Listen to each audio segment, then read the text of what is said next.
Jake Brandon here with CougarBoard, and tonight we are joined by Hinckley Ropati. Hinckley, how are you today? I'm doing great, guys. I'm doing great. Happy to be here, man. Yeah, Hinckley, for those who maybe don't know, tell us about yourself. Where did you play high school ball? How long have you been at BYU? What position are you playing? Okay, yeah, sweet. So I'm originally from Southern California area.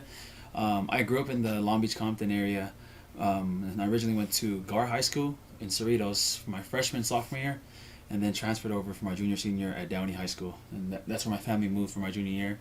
Played there, and then, yeah, here at BYU, I play running back. I've been here for about almost 2 years now. So it'll be 2 years exactly in August. And so, yeah, that's kind of where I'm from and what I play here. Did you play high school, running back in high school?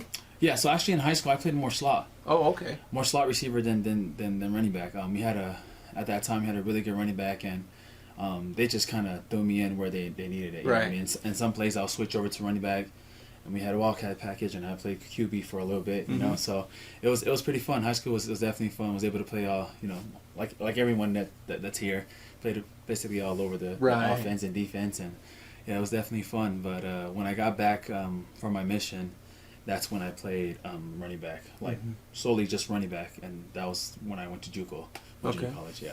So as a slot, are you like the seams? You like the outs against a backer? You like the options? What do you like?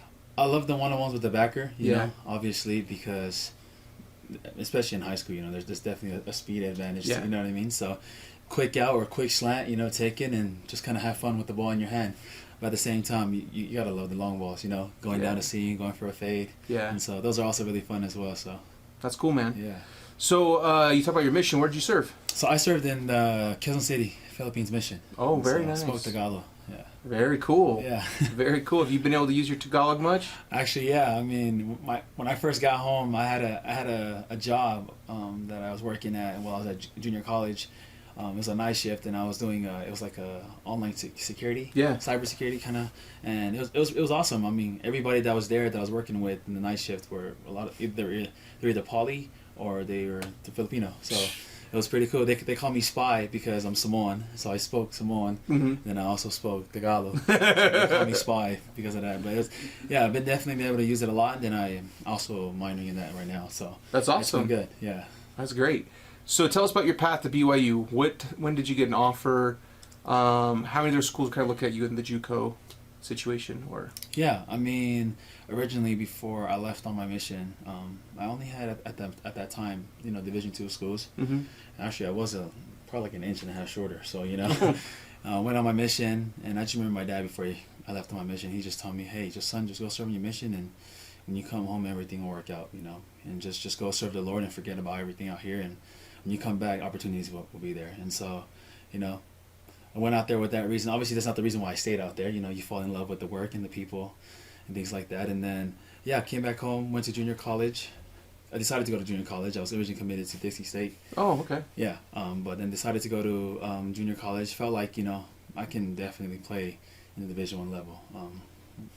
Came back with a lot more confidence, not necessarily in myself, but in God's plan for me. You know? Yeah. And so, yeah, took a gamble on myself, went the JUCO route, and after my first year, I was honestly shocked that I was starting to get, you know, school was talking to me because I originally thought at a junior college you're supposed to actually do 2 years. Right. You had to do 2 years. But I didn't know that if you were a qualifier, you know, it doesn't matter, you can get offered up for 1 year. And so a lot of the schools that were talking to me thought I wasn't a qualifier. So I had offers for them for afterwards, you know. A few schools like Sacramento. I was talking to Cal at that time. Was Paul Peterson at Sacramento? At that time? Yeah. I don't remember. It wasn't Paul Peterson. Okay. His name was actually Brandon. He was a running back coach at the time.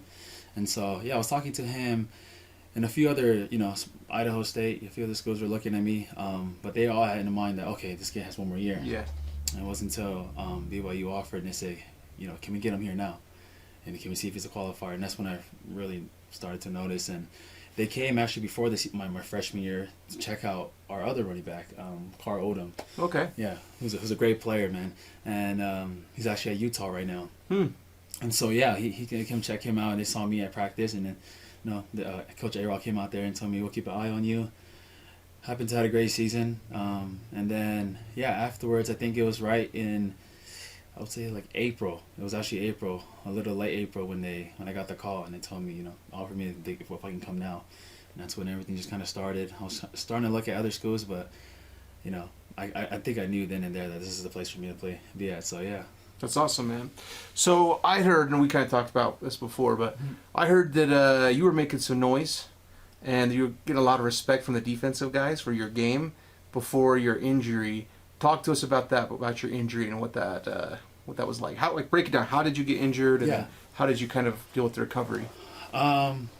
It was honestly the injury was a freak accident. Honestly, it was non-contact, and at the moment we were doing scrimmaging and things like that, and usually at that time it was Grimes and Mateos, and they were just like, hey, you're done for the day. So, but then they wanted me to run one more play. It was just that one more play. And I was super excited. Obviously, another opportunity to go out there and make plays and show that I could, that I want to really be here and things like that. So, went out there and it just happened. It was non-contact. I went out for a route and I just remember cutting up and just heard a pop. And I just remember at that moment I was like, no, this couldn't be. Like I've never been injured. It's not a torn ACL, because that's what they're telling me on the sideline when they were checking it, and I was just like, nah. Yeah, it's not possible. I've never been injured. I'll be all right. And I was running right afterwards, so I was able to get back up off the stretcher and I was able to move. I was like, oh, I'll be fine. And obviously went through that, and it was definitely a mental battle. If it wasn't for my teammates and my coaches, especially my family, I feel like it would have been really hard to get out of that mental depression. It really was, because you go your whole life playing this game, and this is all you kind of do and you love, and then all of a sudden something hits you and you can't do the one thing you love. Yeah. And now you're just, it's hard to focus in school. It's hard to do school when you don't have football to motivate you. And especially when you had a lot of high hopes and things, especially for that year. Had a lot of big plans and things that I really wanted to accomplish that year, but God obviously has a plan, and just gotta stay to it and trust that. And yeah, it was tough, but my teammates, they're super supportive, like I said, and my coaches as well, and they helped rally behind me and just told me just get back and get healthy and you'll be fine. So it's been a process, but honestly I feel completely healthy now. I feel ready to go, so I'm super excited. Yeah, it's great.